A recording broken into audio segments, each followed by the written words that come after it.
Vamos abrir a palavra em Colossenses 3, 12, 13 e 14 nessa noite. Epístola do apóstolo Paulo, Colossenses, os irmãos ali, capítulo 3, versos 12, 13 e 14 nessa noite. Assim diz o Santo Deus, nosso Santo Deus, em sua santa palavra. Revesti-vos, pois, como eleitos de Deus, santos e amados, de ternos afetos de misericórdia, de bondade, de humildade, de mansidão, de longanimidade. Suportai-vos uns aos outros e perdoai-vos mutuamente, caso alguém tenha motivo de queixa contra outrem. Assim como o Senhor vos perdoou, assim também perdoai vós. Acima de tudo isto, porém, esteja o amor, que é o vínculo da perfeição. Amém. Amém. Oremos, irmãos. Senhor, nós damos sempre graças ao teu santo nome, porque o Senhor é bom e porque a tua misericórdia dura para sempre. E porque mais uma vez, movidos pelo Santo Espírito do Senhor, com todo o amor, aqui nos apresentamos, ó Deus, diante de Ti.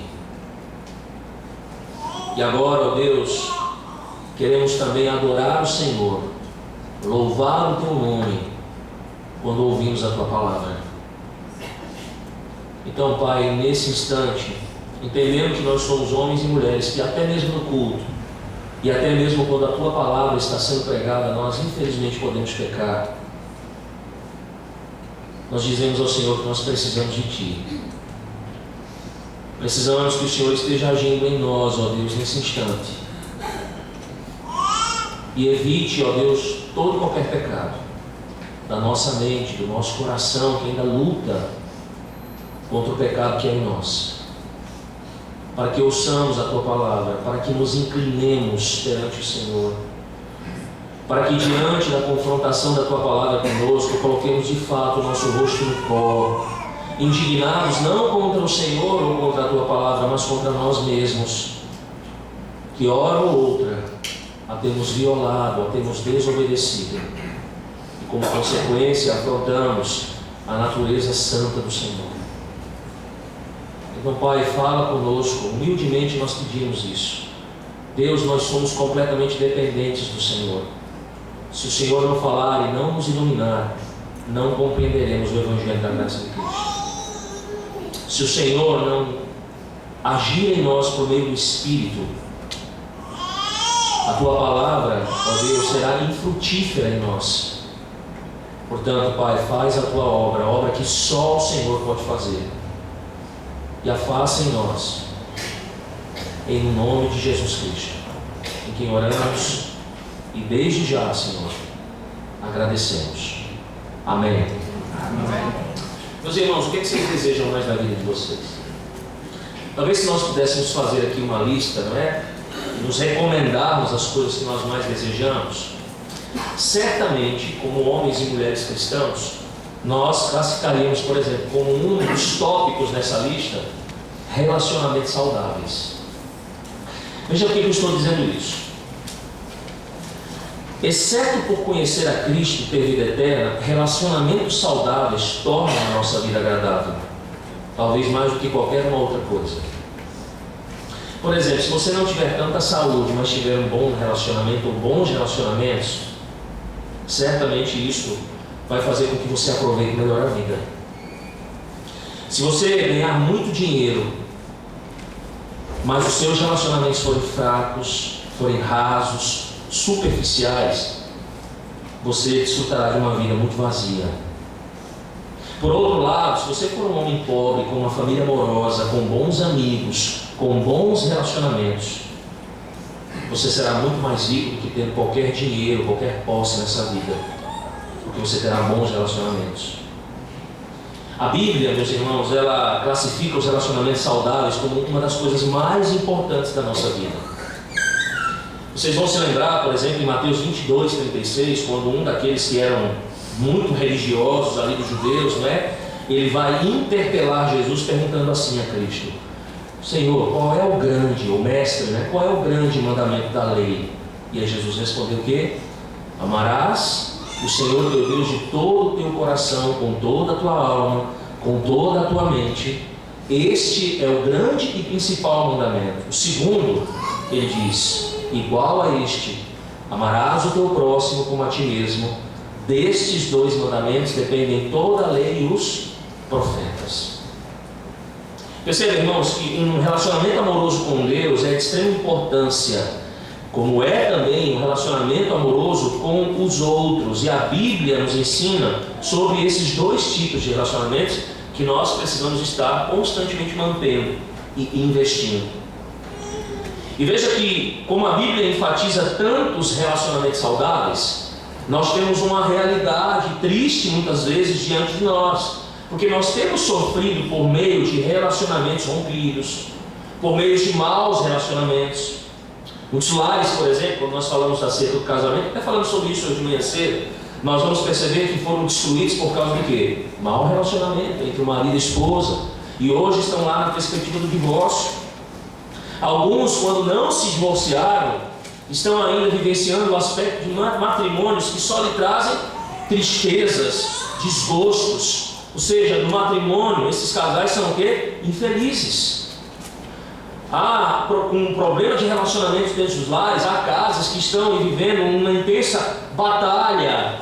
Quando os nossos lares, é interessante, não é? E quando a gente viaja, por exemplo, a gente sente um desejo de voltar para casa, é porque o nosso lar para nós, ele tem que ser o quê? Um refúgio amoroso.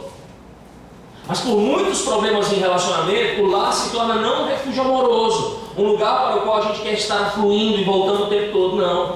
Ele se torna um campo de batalha, destrutível, intenso. E muitas vezes, por causa de uma relação muito conturbada entre pais e filhos. Mas veja que isso não se limita aos lares, irmãos. Imagine, se nós estamos vivenciando esse tipo de experiência em casa, o que dizer da igreja? Porque na igreja, irmãos, no nível da igreja, alguns estão passando de igreja em igreja, quebrando os seus votos, e quando saem de uma igreja, estão indo para outra igreja, não é? Eles estão deixando um rastro de relacionamentos prejudicados. A gente que sai da igreja, por quê? E aí eis o grande problema que eu vejo muitas vezes, em contrairmos algum tipo de relacionamento que não é conveniente, que não é feito, por exemplo, por um justo, por um homem sábio, que sabe o tempo e o modo. Namoro. E aí, porque rompe com a moça na igreja, não tem a sabedoria de dizer assim, não, a minha vida na igreja não é por causa de uma moça, por causa de um rapaz, eu estou aqui é por causa de Cristo. Mas quando o relacionamento acaba, ou quando se tem algum tipo de problema de relacionamento na igreja, até às vezes por conta de um mal entendido, de uma palavra maldita, não é? Que feriu, ou seja, o irmão errou, a primeira coisa que se faz qual é? Não, eu vou sair da igreja. Esse ambiente já não é mais propício para estarmos eu e fulano de tal juntos no mesmo lugar. Meus irmãos, famílias amorosas, amizades genuínas, relacionamentos saudáveis que mais queremos na vida, muitas vezes estão nos frustrando. E esse não é o padrão de Deus. Meus irmãos, por que eu estou dizendo isso? Porque é exatamente isso que Paulo nos fala nessa noite. Veja, vocês vão se lembrar. Quando Paulo começa a sua epístola aos Colossenses, Paulo vai lembrar a eles, tá, de coisas elementares sobre o cristianismo. Porque Paulo, logo na sequência, ele vai tratar de problema. Então, primeiro ele vai fortalecer o quê? A convicção dos irmãos. Vocês vão se lembrar disso. Depois Paulo então vai focar o quê? No problema. Ele vai atacar o problema. Ele vai atacar aqueles falsos mestres na igreja, a falsa doutrina na igreja. E vocês vão se lembrar que foi dito aqui quando eu preguei, alguns domingos atrás, bons domingos atrás, naquele texto, que um dos problemas que estavam se gerando dentro da igreja, por causa dos falsos mestres e das falsas doutrinas, querendo e motivando, por exemplo, não, agora vocês vão ter que se adaptar ao quê? Aos nossos ensinos. Por quê? Porque nós somos crentes de primeira classe. Então, aqueles que estão anuindo aos consentimentos dos falsos mestres, eles agora estão se achando o quê? Mais espirituais do que os outros. Então nós temos agora dentro da igreja o quê? Duas categorias de crentes. Uns que são muito mais espiritualizados, têm uma vida muito melhor, uma vida de pureza, uma vida de perfeição dentro do Senhor, e outros que são crentes de segunda classe. E outros que até está sendo dito a eles: olha, se você não reza segundo a nossa cartilha, é melhor sair da igreja. Isso estava criando, e veja, meus irmãos, qual é o problema disso? Quando isso está acontecendo dentro da igreja, eu vou tratar um pouco mais à frente, mas quando nós estamos tendo uma elevada visão de nós mesmos, como se nós fôssemos mais espirituais que os outros, você pode ter a plena convicção de que isso vai gerar problema de relacionamento na igreja. Isso vai fatiar a igreja, vai dividir a igreja. E é exatamente isso que Paulo está mostrando, irmãos. Paulo está ensinando aos Colossenses.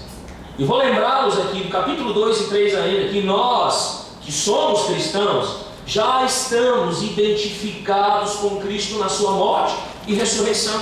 Não é assim que ele termina o capítulo 2 e inicia o capítulo 3? E ele vai até finalizar o capítulo 2 dizendo o quê? Que aquilo que os falsos mestres estavam pregando não tinha valor contra o quê? Contra o pecado. Ou seja, não ia resolver o problema da igreja lutando contra o pecado, mas era compreender inicialmente a sua identificação com Jesus.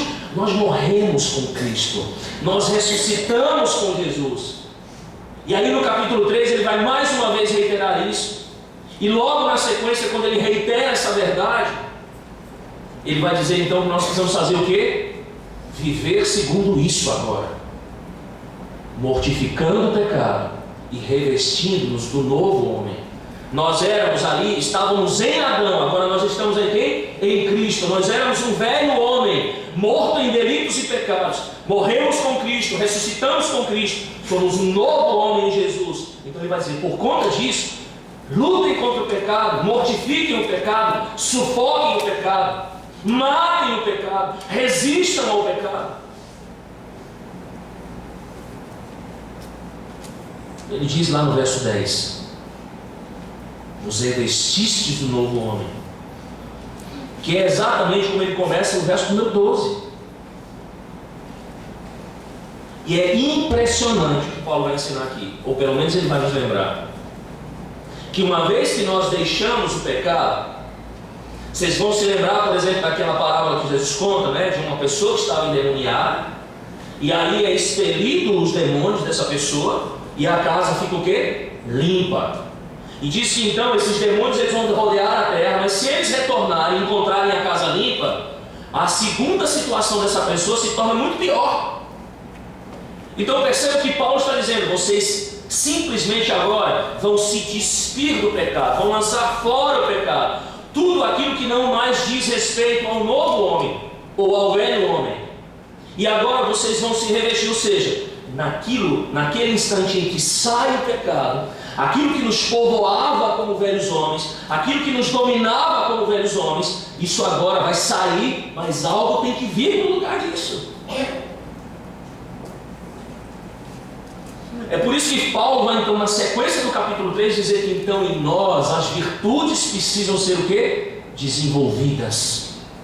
Aquilo que diz respeito ao novo homem, a nova natureza agora, precisa tomar lugar daquelas coisas que não mais dizem respeito a nós, que fomos salvos. É por isso que ele começa o verso 12, nos lembrando acerca de algo extremamente importante, que é a base para tudo. O que ele diz no verso 12?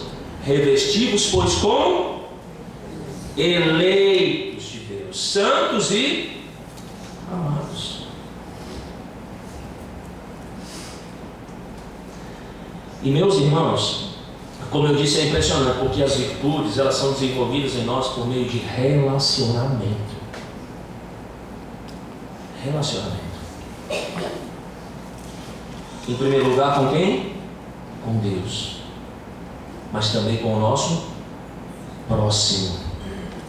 Então é possível nós mantermos, irmãos, bons relacionamentos. Paulo reconheceu isso quando ele escreveu em Romanos 12:18: se possível, quando depender de vós, tende paz com todos os homens. E é impressionante porque às vezes, irmãos, não importa o que você faça, algumas pessoas são extremamente difíceis de se relacionar com elas. Mas é impressionante também que quando as virtudes são desenvolvidas em nós, como novos homens agora, há a plena possibilidade de que se não todos os nossos relacionamentos, mas a maioria dos nossos relacionamentos, sejam relacionamentos saudáveis e para a glória de Deus. Sim. Mas perceba que para que você desenvolva isso, você precisa, em primeiro lugar, abrir espaço para que essas coisas se desenvolvam.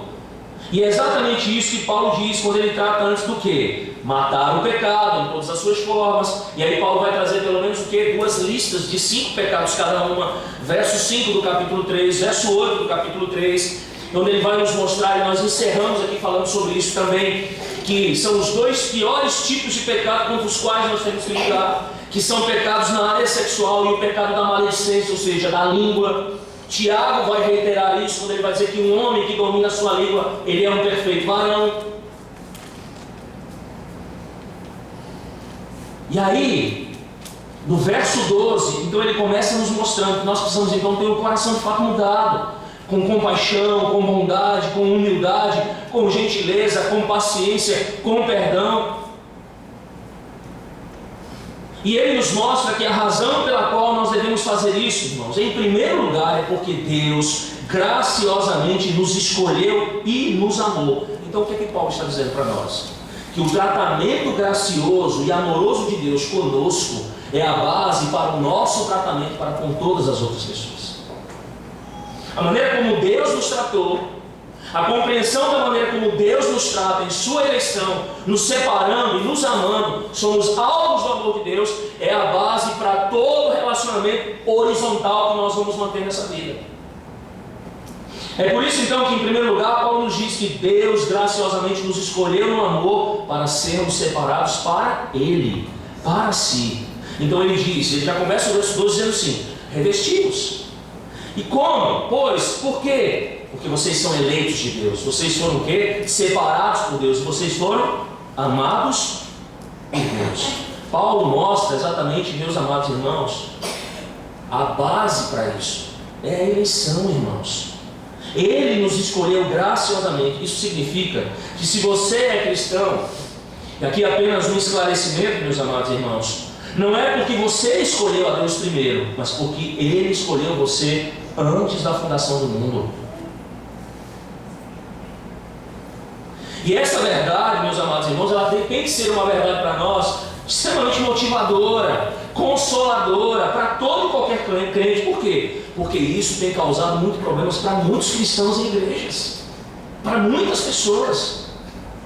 Muitos não gostam de falar sobre a doutrina da eleição, não gostam de falar sobre a predestinação. Por quê? Porque parece negar, supostamente, um suposto livre-arbítrio que nós temos. E nós sabemos que nós não temos. Mais do que isso, irmãos, parece que Deus é o quê? Injusto, escolhendo alguns, preterindo outros. Isso parece, por exemplo, ir contra o amor de Deus pelo mundo, João 3,16. Isso parece ir contra o desejo de Deus que todos sejam salvos, embora não, 1 Timóteo capítulo 2. Então esses cristãos explicam a eleição como a escolha de Deus para aqueles que Ele conheceu nele. Mas veja, nós temos um problema aqui também.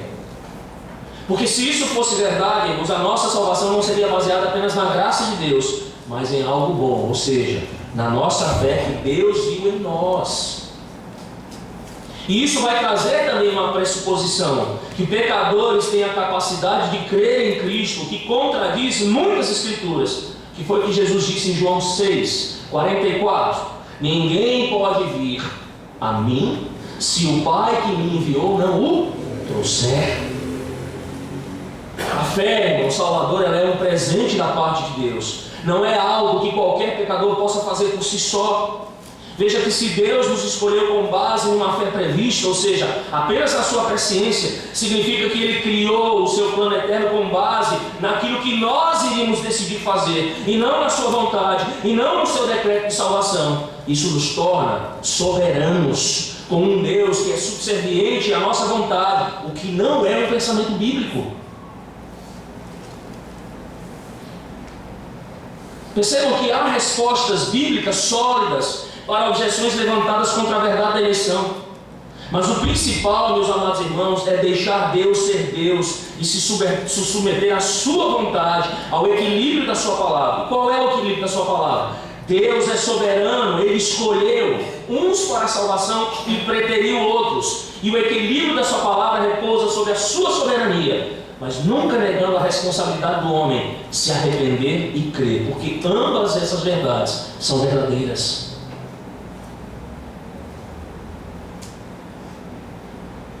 Há muitos lutando contra a palavra de Deus, claramente sobre aquilo que ela ensina na perspectiva da doutrina da eleição.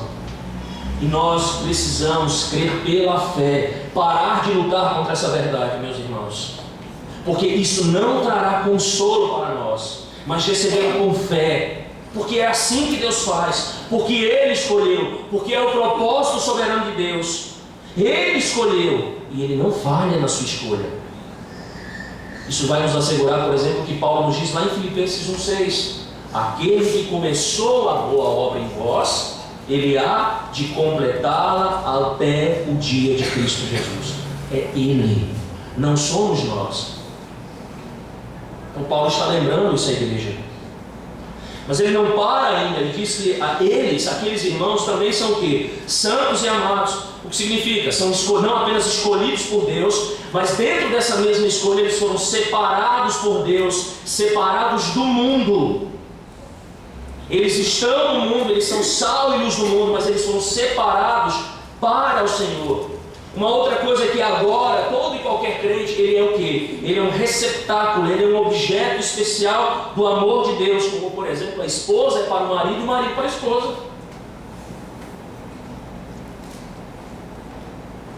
E aí o nosso pensamento, às vezes quando nós falamos sobre santificação, ele se volta muito negativamente. Mas na verdade o que nós temos aqui é um conceito positivo. Por exemplo, imagine uma esposa separada de todos os outros homens. E é exatamente isso que acontece. Ela gosta de se manter separada de todos os outros homens e se entregar exclusivamente ao seu marido. Não é assim com a igreja? Nós nos separamos, irmãos, de todas as outras coisas do mundo e nos mantemos puros e nos dedicamos exclusivamente a Cristo, que nos amou, que nos escolheu e que nos tornou alvos do seu amor, porque nós somos a sua noiva. Então, perceba, por que Paulo então menciona que nós somos escolhidos? Por que Paulo diz então que nós somos santos? Por que ele diz que nós somos amados no contexto de relacionamentos saudáveis? Pelo menos por duas razões. A primeira delas, irmãos, é porque não é fácil matar o pecado e praticar essas qualidades cristãs em relação aos outros, especialmente quando nós estamos lidando com pessoas extremamente difíceis. Então é muito mais fácil eu pensar o seguinte, ou eu me lembrar que Deus me amou e me escolheu quando eu não era digno, ou seja, quando eu não o amava. Percebe? Em vez de eu olhar na minha relação para o outro e para a dificuldade que o outro está causando, o meu desejo de se relacionar com ele, quando eu falo da hora da eleição, é melhor pensar então, foi exatamente com Deus assim também. Eu fui difícil demais para me relacionar com o Senhor. Tanto é que foi Ele que se moveu espiritualmente para mim. Ele não violou a minha vontade, Ele mudou a minha vontade, o meu desejo então de me relacionar com Ele, quando eu não era digno, quando eu não desejava isso, quando eu era extremamente difícil para me relacionar com o Senhor. Então é mais fácil pensar assim. Mas há uma segunda razão. Me ver como objeto do amor gracioso e soberano de Deus, separado para Ele, me habilita a amar até aqueles que são mais difíceis de amar. A Bíblia diz que o amor de Deus foi derramado em nossos corações por causa de quê? Do Espírito Santo, meus irmãos. Eu já tenho habilidade para amar até aquelas pessoas que são mais difíceis. Ninguém pode dizer, pastor, mas eu não consigo amar. Meu irmão, não é questão de conseguir. É uma questão de fato de você decidir fazer isso, porque a habilidade, porque a condição de fazer isso você já tem, porque você tem o Espírito de Deus. Deus derramou o amor dele no teu coração. Então, ame, é um imperativo. Ame o seu irmão, por mais difícil que ele seja. E nós não dependemos, irmãos, de um feedback, não. Quando a gente fala, por exemplo, sobre relação no casamento, qual é a grande máxima disso? O marido vai esperar que a esposa o ame para que ele ame a esposa? Não. Nós fazemos, irmãos, a nossa parte. Percebem? E mesmo que o meu irmão não me ame com um amor perfeitamente bíblico, mesmo que meu irmão não me ame intensamente com um padrão bíblico, Ainda há condição de eu ter um bom relacionamento, de eu ter um bom casamento, porque eu estou me empenhando em fazer a minha parte. Porque se eu pensasse assim, eu pergunto a vocês, se nós esperássemos feedback de todos os nossos relacionamentos, meus irmãos, a maioria deles seria o quê? Frustrado. Nós seríamos muito frustrados em muitos relacionamentos. Nós seríamos insultados, nós nos sentiríamos magoados. E geralmente, a nossa percepção dessas coisas, se de fato ela é assim, nos levaria a retaliarmos nessa relação e não amarmos o outro. Mas em vez disso, nós deveríamos fazer como, por exemplo, lá Pedro fala em 1 Pedro 3,9, que nós deveríamos então proferir bênção sobre o nosso irmão. Mesmo em meio a uma relação difícil, abençoe o teu irmão com palavras, tenha desejos santos pelo teu irmão. Por quê? Porque a razão disso é que eu estou seguro do amor de Deus por mim.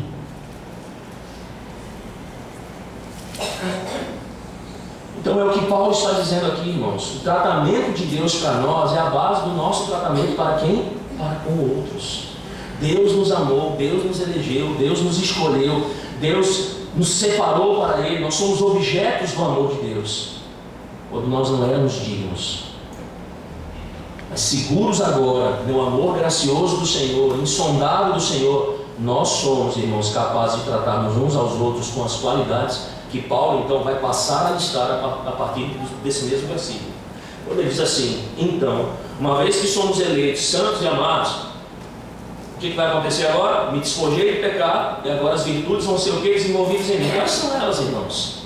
Ternos afetos de misericórdia, bondade, humildade, mansidão, longanimidade. 5 substantivos, irmãos.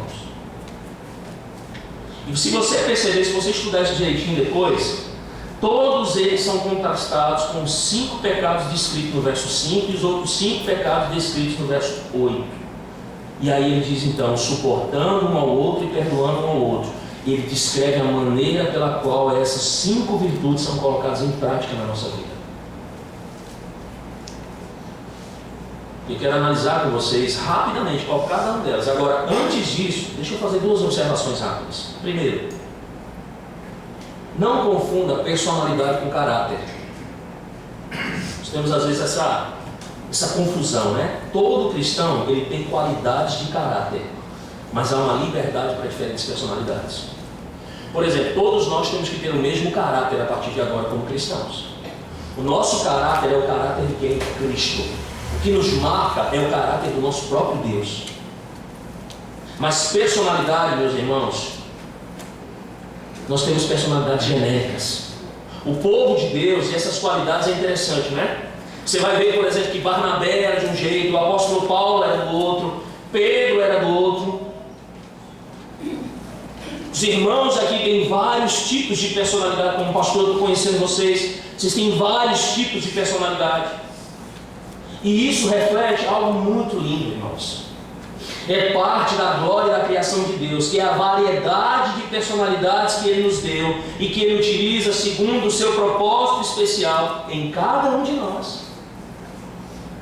É lógico que a nossa personalidade ela tem que ser o quê? É como uma pedra bruta, não é? Um diamante bruto, ela tem que ser o quê? Lapidada. E enquanto Deus vai lapidando, aparando as arestas, não é? Ele vai nos utilizando também, Ele vai apagando as diferenças, aquilo que não lhe agrada em nossa personalidade, mas Ele mantém características que são o quê? Muito particulares, peculiares de cada um de nós. Então a gente vai ver, por exemplo, no corpo de Cristo, irmãos que são extremamente exigentes com as coisas. E é bom, porque o padrão do cristianismo e da igreja tem que ser um padrão elevado. Nós vamos ver irmãos que são o quê? Muito extrovertidos. Nós temos vários aqui, poderia até citar nomes, né? Tem até uns que já estão sorrindo para mim. Por outro lado, nós temos irmãos que são mais o quê? Introspectivos. Outros são muito orientados para o trabalho. Trabalham, se concentram muito no trabalho. Outros são mais orientados para o quê? Para relacionamentos. São extremamente fáceis de se relacionarem. Então Deus quer que você tenha apenas um tipo de caráter, mas Ele mantém vários tipos de personalidade dentro do corpo.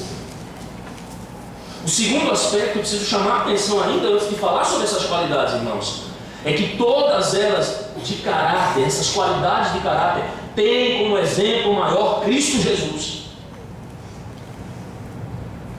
Cristo Jesus, Ele é misericordioso, Ele é bondoso, Ele é humilde, Ele é manso, Ele é longânimo. Ele é o nosso grande exemplo de se relacionar com as outras pessoas. E percebam que à medida que nós começamos a desenvolver ternos afetos, misericórdia, bondade, humildade, mansidão, longanimidade, nós estamos simplesmente, realmente, seguindo aquilo que Cristo deseja de nós e nos tornando mais parecidos com Ele, mais conformados com Ele, na perspectiva das nossas relações. Nós glorificamos mais assim, nós o adoramos mais assim. Então o que Paulo diz para nós? Irmãos, se tratem com ternos afetos de misericórdia. Isso diz respeito, meus irmãos, às nossas emoções. Ser movido por misericórdia envolve o que? Sentimentos, não é apenas o que? Razão, irmãos. A razão é boa, é indispensável, mas significa que os nossos sentimentos estão o quê? Sendo voltados para as necessidades das outras pessoas. E nós respondemos então com ações práticas apropriadas para ajudar esses irmãos.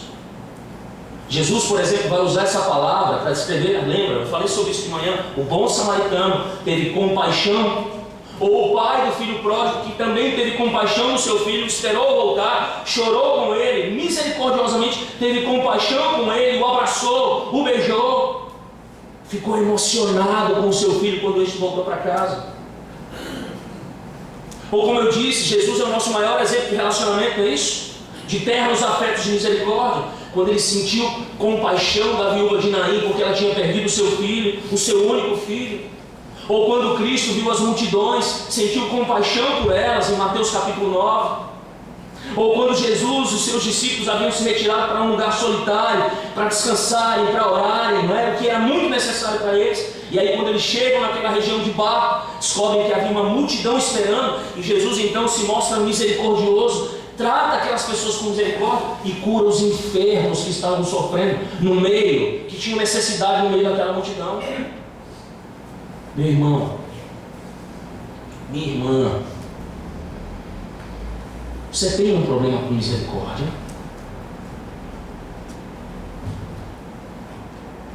Porque talvez o seu problema com misericórdia ele tenha uma raiz mais profunda. Geralmente quem não é misericordioso é porque é muito focado em si mesmo, em suas necessidades, não nas dos outros. Percebem? E Jesus olhou para a multidão, teve compaixão, porque viu que era uma ovelha sem pastor. Os discípulos viram a mesma multidão. Qual foi a reação deles? Vamos embora. Porque estavam preocupados com suas necessidades, não com as dos outros. Sabe uma coisa que tem tocado no meu coração muito, irmãos? É a nossa igreja ter abraçado aquele projeto lá do Cristino Castro. Nós estamos tendo a oportunidade, não para a nossa glória, mas para a glória do nosso Deus, de sermos misericordiosos com pessoas necessitadas, irmãos. Amém. Mas Paulo continua e nos diz que também devemos tratar os outros com bondade, irmãos. E a menção aqui é uma bondade do coração, não é? Que nos ensina, que tem sido ensinada a nós por meio do Espírito Santo, que é justamente o oposto àquela indignação, à maldade que é mencionada lá no verso número 8, não é? Os cristãos de antigamente, sabe como os cristãos de antigamente se recomendavam? Como um recomendava ao outro? Por bondade, através da sua bondade. E a razão maior, irmãos, é porque Deus, esse é um atributo de Deus. Deus é o quê? Bondoso. Deus é bom. Deus deseja que nós sejamos exatamente como quem? Como Ele. Que nos conformemos a Cristo. Deus é bom. E Deus é bom, inclusive, naquilo que Paulo trata aqui sobre as virtudes a serem desenvolvidas em nós. Ele é tão bom conosco que nós não vamos desenvolver essas virtudes cristãs com a nossa própria força, com a nossa própria capacidade. Mas ele mesmo vai dizer, quando ele fala sobre salvação, que é a sua bondade que nos conduz ao arrependimento. É Ele quem vai dizer, por exemplo: amai, porém, os vossos inimigos, fazei o bem, emprestai, sem esperar nenhuma paga, será grande o vosso galardão, e sereis filhos do Altíssimo, pois Ele é benigno até para com aqueles que são ingratos e maus. Mais uma vez eu vou citar um exemplo que eu citei aqui pela manhã. O ótimo exemplo de bondade de José para com seus irmãos. Os irmãos o odiaram, tiveram inveja dele, o venderam. Ele foi acusado impropriamente, uma inverdade de ter querido ali se deitar com a esposa de Potifar. Foi preso por vários anos, chegou ao topo como primeiro-ministro do Egito. Ele poderia ter facilmente se vingado dos seus irmãos, mas em vez disso, foi o que fez, irmãos?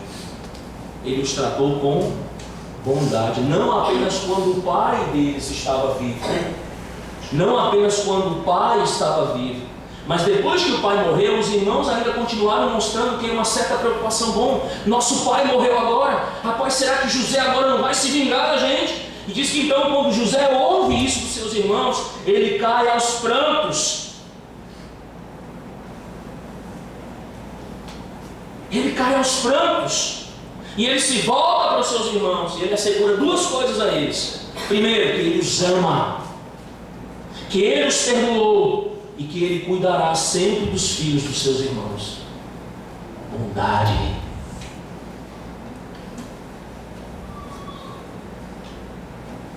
Deus é gentil com homens pecadores como nós, ingratos.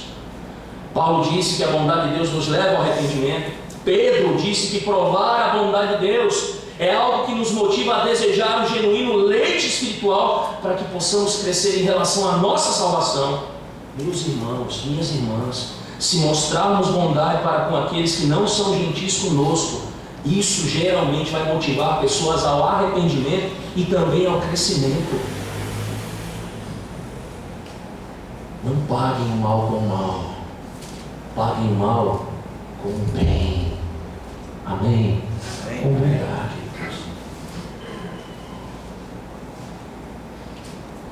Devemos tratar os outros também com humildade.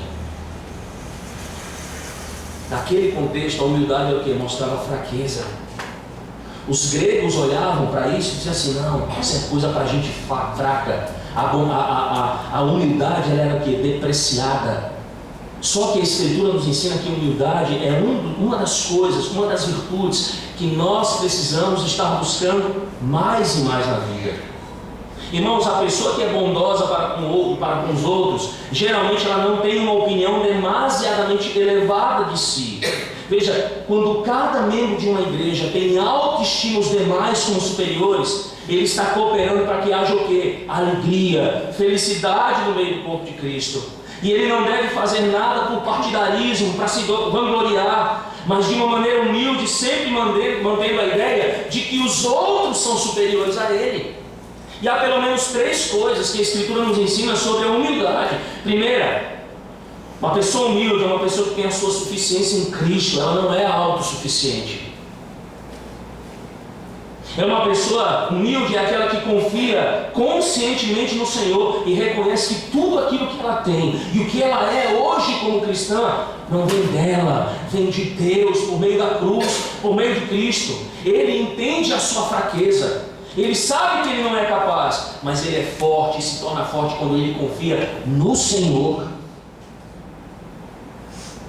A Bíblia também nos diz que uma pessoa humilde ela tem uma avaliação adequada de si mesmo. Paulo diz em Romanos 12:3: porque pela graça que me foi dada, digo a cada um dentre vós, que não pense de si mesmo além do que convém. Antes, pense com quê? Com moderação, segundo a medida da fé que Deus repartiu a cada um.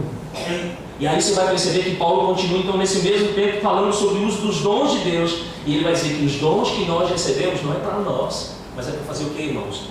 Humildemente servir aos outros. Ao seu irmãozinho que está sentado do seu lado.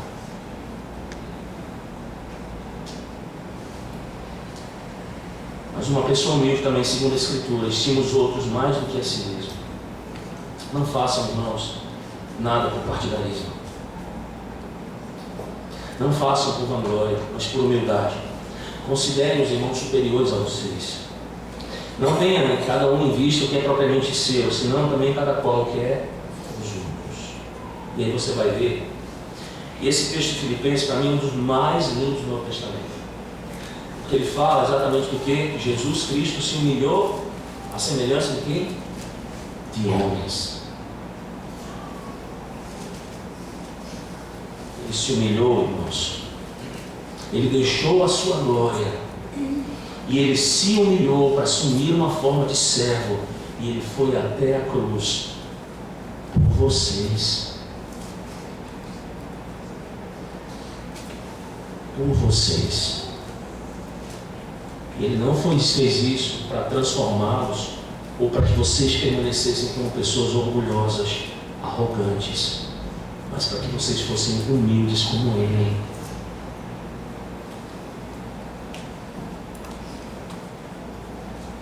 Você é manso? Paulo diz que virtude que tem que ser também desenvolvida em nós é a mansidão. Irmãos, mansidão não significa debilidade. Mansidão não significa covardia, o que caracteriza muitas vezes uma pessoa quando ela vai desistir das tarefas da vida. Surgiu um problema, a pessoa se apavora, o que ela faz? Ela desiste de tudo. Não. Na verdade, a atitude é de alguém forte, mas que está sob controle.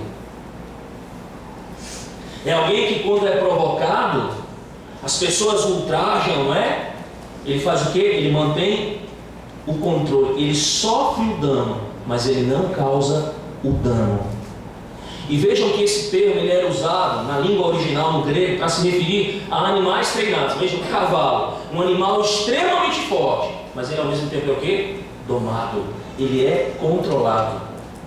O próprio Platão vai usar essa linguagem, ele vai usar essa mesma palavra para se referir, por exemplo, a um médico gentil que usou apenas uma força suficiente para colocar um osso quebrado de uma pessoa no lugar.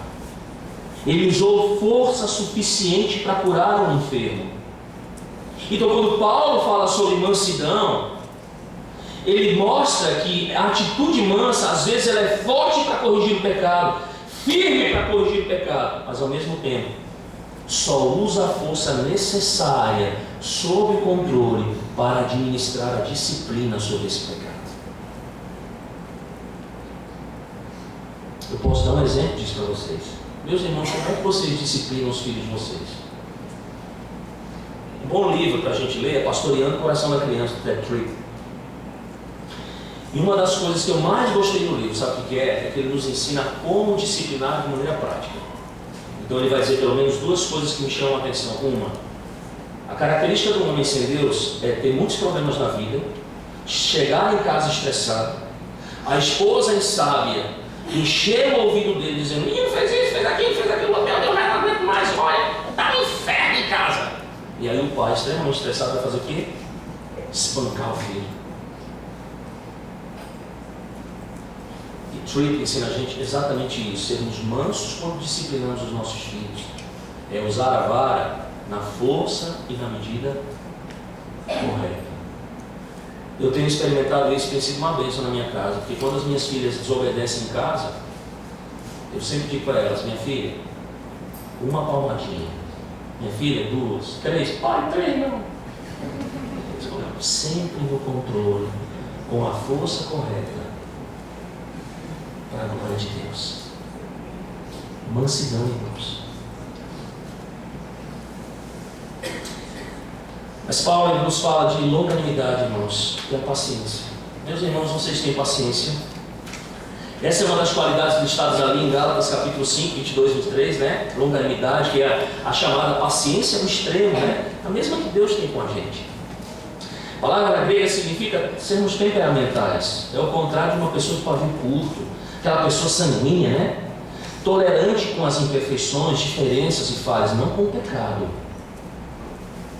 Uma pessoa paciente, irmãos, é aquela que dá aos outros tempo para mudar, dá espaço para essas pessoas.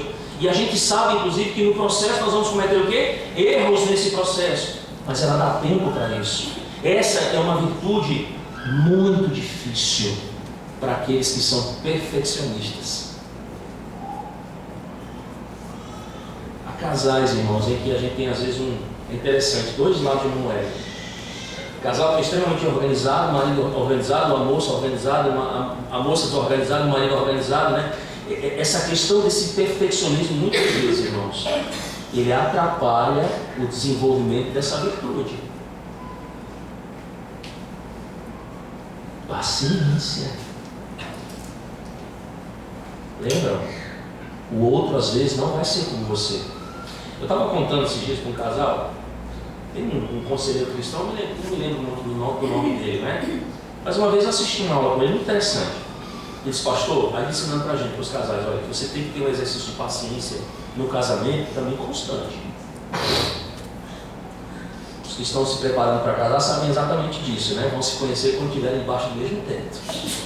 Eles acham que já se conhecem, né? Mas vão se conhecer debaixo do mesmo teto. Então ele dizia o seguinte, olha, eu já estou naquela época, né?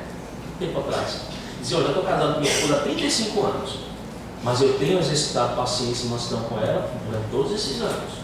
E não para depreciar muitos deles, mas para nos mostrar que às vezes nas pequenas coisas da vida, se nós não estivermos no controle, nós podemos ter problema.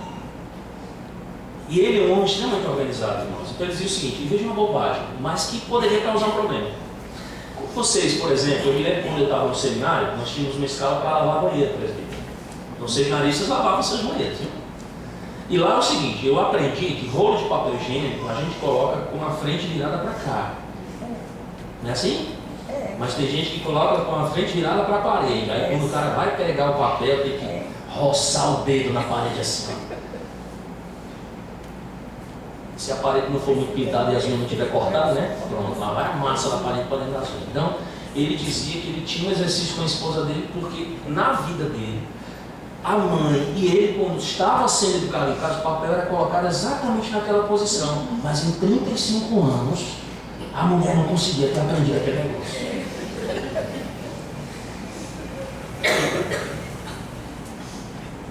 Eita, irmãos, como é difícil ter paciência, né? Mas como disse Paulo, nós somos salvos. Nós temos uma nova natureza. Nem as coisas pequenas, nem as grandes, os grandes problemas devem nos impedir de sermos tolerantes, pacientes com os nossos irmãos. Perceba, eu não estou dizendo, irmãos, quando eu falo sobre tolerância, vocês tenham cuidado aqui para falar com vocês. Eu não estou dizendo que nós temos que ser tolerantes quando tratamos de absolutos bíblicos, morais ou espirituais, não. Estou falando sobre tolerarmos o pecado.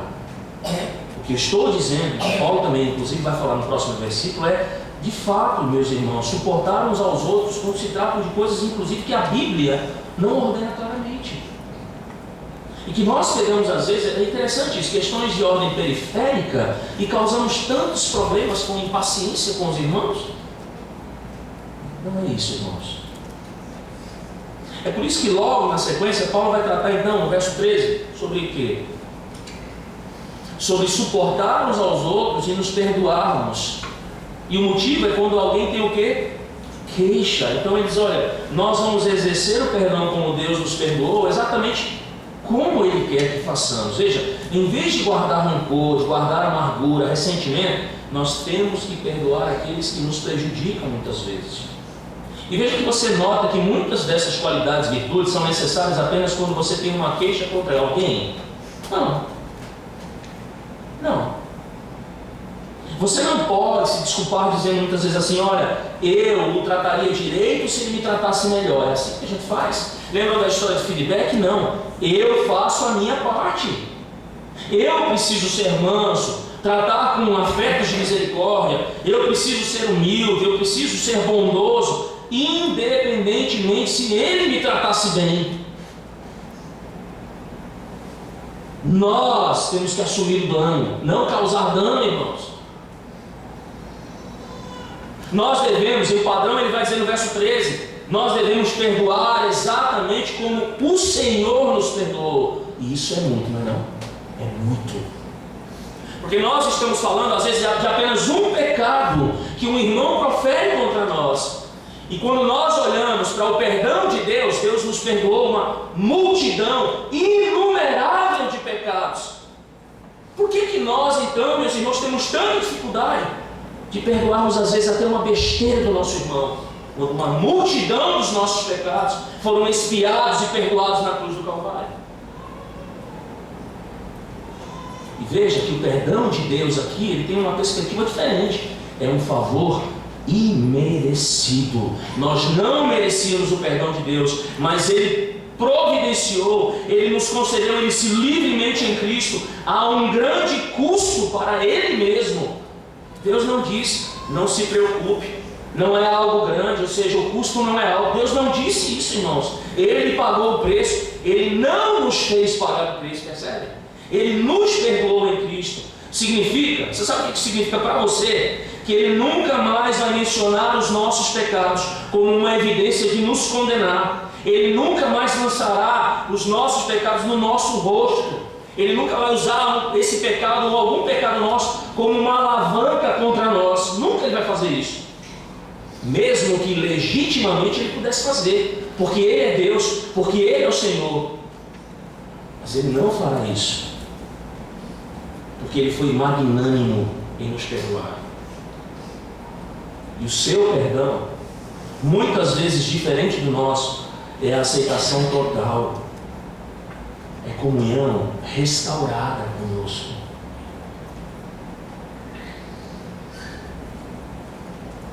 Mas finalmente, irmãos, eu quero concluir, verso 14.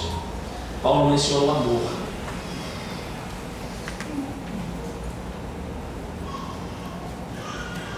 E há algo muito característico aqui. Ele coloca a atitude de revestir-se do amor por parte dos crentes como algo a ser feito acima de tudo, ou seja, com prioridade e precedência. E a razão para Paulo falar sobre o amor aqui é muito simples. Para Paulo, ele diz aqui no texto, o amor é o vínculo da perfeição. Irmãos, deixa eu só explicar essa palavra aqui, porque ela é extremamente importante. O seu uso no Novo Testamento, ela aparece várias vezes, traz a ideia de uma atadura, um laço. O que Paulo está intentando quando ele está usando vínculo, a palavra vínculo, e agregando à perfeição? Paulo nos ensina, irmãos, que aquela perfeição tão desejada pelos colossenses, que estava dividindo a igreja, que era prometida pelos falsos mestres, só seria obtida e mantida, não é? Exercida no cristão mediante o amor mútuo entre eles. A ideia é que o amor funcionaria, irmãos, como uma espécie de cola. Vocês já viram uma argamassa que gruda a cerâmica? Como uma argamassa que manteria os crentes unidos a Cristo e unidos uns aos outros. Paulo já tinha usado essa expressão. Olha comigo o capítulo 2, verso de número 2. Paulo diz lá, quando ele fala, por exemplo, sobre a luta que ele vem mantendo, não apenas pelos colossenses, mas também pelos laodicenses e por outros que não ouviram, ele diz assim: para que o coração deles seja conformado e o que? Vinculado juntamente em amor, para que eles estejam unidos de tal maneira que não há mais separação entre eles e Cristo e entre uns e os outros.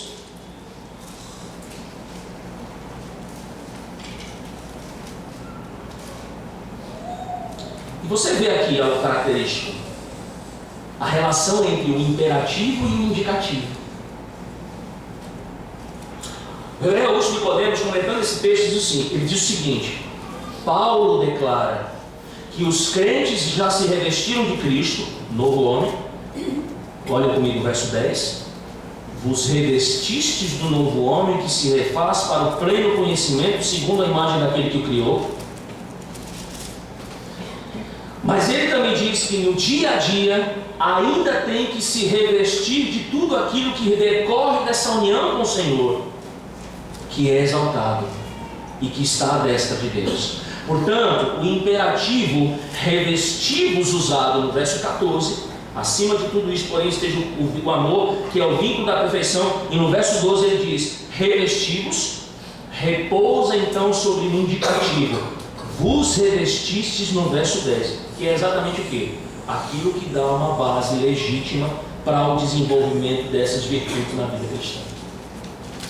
O imperativo e o indicativo juntos. Mas deixa eu concluir então. Lembra o que eu falei lá no começo? Que a Bíblia vai enfatizar relacionamentos saudáveis, e é triste que haja tantos crentes que tenham sofrido e tenham rompido relacionamentos? Isso é muito triste. É triste, meus irmãos, que lares cristãos foram destruídos pelo divórcio. É triste que há muitos cristãos casados que estão infelizes. É triste, que as nossas casas às vezes sejam um campo de batalha. É triste, meus irmãos, que o nosso lar já não seja mais um refúgio amoroso, ou talvez o seu. É triste que pais e filhos estejam em desacordo. É triste no nível da igreja que alguns passam, inclusive, uns pelos outros e não falam, são indiferentes. Outros que estão saindo da igreja deixando rastros de relacionamentos prejudicados. É triste não nos relacionarmos uns com os outros, não amarmos, não perdoarmos por causa de bobos mal entendidos, sentimentos feridos. Nós somos assim, meu sentimento foi ferido, não quero relação. Porque famílias, porque amizades, porque relacionamentos têm os frustrados. É muito triste. Mas, irmãos, Paulo diz que Deus nos salvou graciosamente em Cristo Jesus. Ele nos separou, nos amou para Ele. E Paulo nos diz, como vimos aqui nessa noite, que nós temos várias virtudes que têm que ser desenvolvidas em nós para que tenhamos bons relacionamentos bíblicos.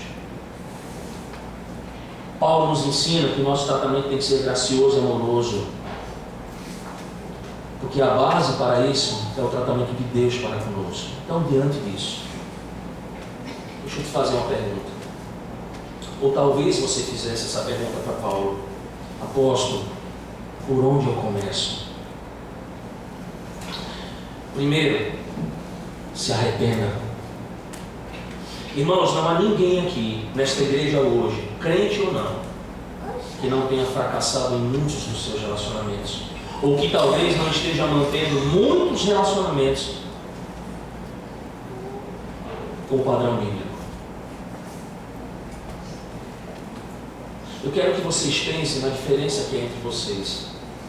Eu não conheço tanto o contexto da primeira igreja, mas vocês conhecem mais do que eu. Por onde nós começamos, irmãos?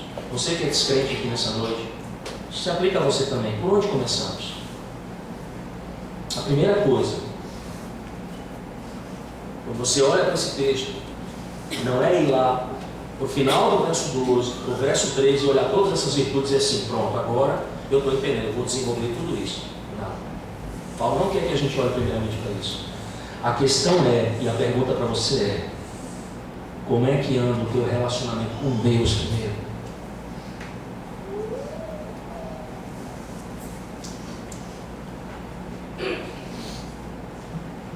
Como é que você está com Deus? Lembra? A base do relacionamento com Deus conosco é a base do nosso relacionamento para com. Não é isso? Como está o teu relacionamento com Deus?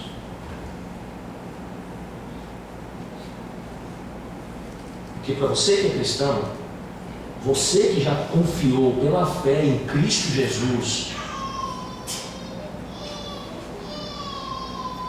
você precisa, por causa da tua eleição, da tua salvação, por ser um objeto do amor de Deus, estar vivenciando na sua vida, nos seus relacionamentos, nada diferente disso.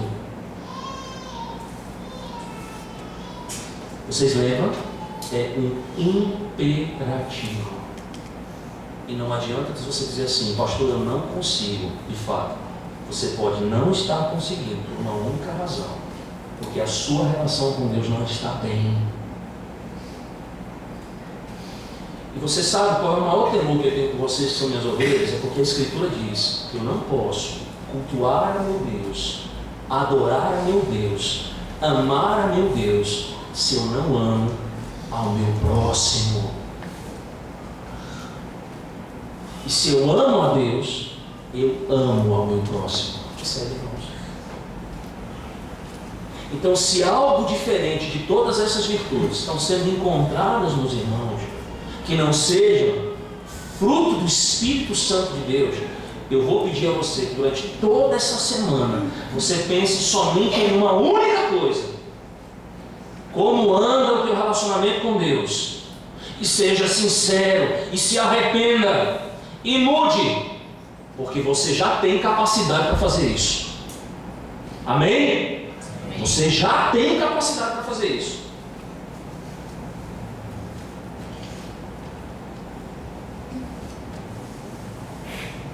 Você que entrou aqui nessa noite que não é crente, que não tem uma relação ainda com Cristo de maneira salvadora, deixa eu dizer uma coisa para você. Talvez você tenha vindo para cá nessa noite, e certamente você não é diferente dos crentes, nesse aspecto, que talvez tenha problema de relacionamento com sua esposa, com seus filhos, com as pessoas. Você está entendendo o que eu estou dizendo para a igreja? Eu digo exatamente para você, como anda a tua relação com Deus? Você nunca, sem Cristo, conseguirá viver nenhum tipo de boa relação com as pessoas, biblicamente falando, na sua vida. Ela pode lhe dar a impressão disso. O Eclesiastes nos diz, quando o homem que busca as coisas do mundo, as pessoas se chegam a ele por causa da riqueza, dizendo que são o quê? Amigos. Aparentemente tem boa relação, mas quando o dinheiro se vai, os amigos... Nós só desfrutamos de bons relacionamentos, e relacionamentos que agradam a Deus, em primeiro lugar, se nós formos salvos em Cristo Jesus. Se a obra que tanto nós pregamos aqui, em que o Jesus Cristo, Deus encarnado, morreu ali, vertendo o seu sangue e pagando os nossos pecados, se essa obra hoje ela é verdade na sua vida, aí sim. Então talvez vocês tenham entrado aqui com um problema na consciência, você talvez esteja pensando nos seus relacionamentos, nas dificuldades que você está mantendo, em uma série de coisas na sua vida. Talvez você olhe inclusive para a sua condição, para o seu temperamento, para o seu caráter, e você diga: eu preciso ser sincero com isso, de fato não é isso. Ele está falando de algo que eu nem conheço. Mas eu quero dizer para você que isso é plenamente real para aqueles que estão em Cristo Jesus. Quem está em Cristo Jesus, ele experimenta de todas essas coisas. Então eu vou pedir para você também que você se arrependa. Como ministro de Deus, eu lhe peço que você se arrependa, que você creia em Cristo, e que você também ame as pessoas com o amor de Deus por você. Que você seja humilde, bondoso, misericordioso, manso e longânimo, como Cristo é. Como Cristo é. O Senhor, meus irmãos, nessa noite, fale ao nosso coração profundamente, a todos nós, que aplique a palavra a nós. Amém? Amém. Vamos orar, irmãos. Meu Deus, meu Pai, em nome do Senhor Jesus Cristo, que está à destra do Senhor, que reina, que cumpriu perfeitamente toda a sua obra, ó Senhor, nós louvamos o Teu nome pela Tua palavra, e nós pedimos ao Senhor, ó Deus, depois daquilo que nós ouvimos aqui, tanto pela manhã quanto à noite, que, ó Deus, fruto do Espírito do Senhor esteja em pleno desenvolvimento nos Teus filhos. E que, ó Deus, em nome de Jesus,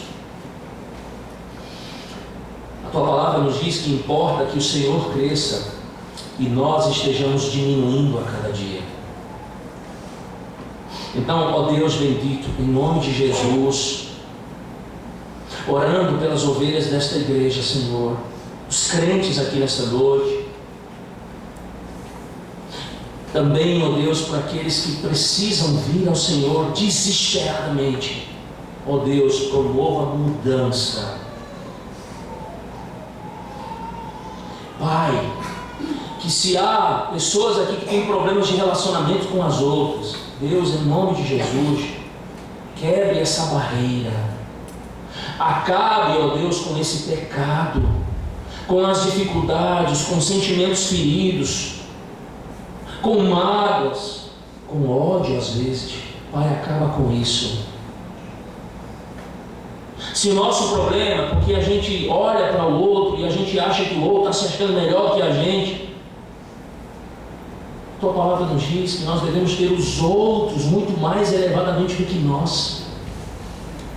Pai, que nós não esperemos pelo outro, mas que possamos fazer a nossa parte, ó Deus, em nome de Cristo. Porque, ó Deus, se houver situações aqui no meio de nós que não agradam ao Senhor nos nossos relacionamentos, Pai, por mais que talvez não sejam conhecidas do homem, por mais que estejam guardadas no coração do homem pecador, Pai, elas têm ferido a igreja. Elas têm sido uma barreira para que esta igreja cultue o Senhor de uma forma melhor, mais agradável, mais santa. Porque, Pai, nós somos do mesmo corpo. Nós somos uma única igreja.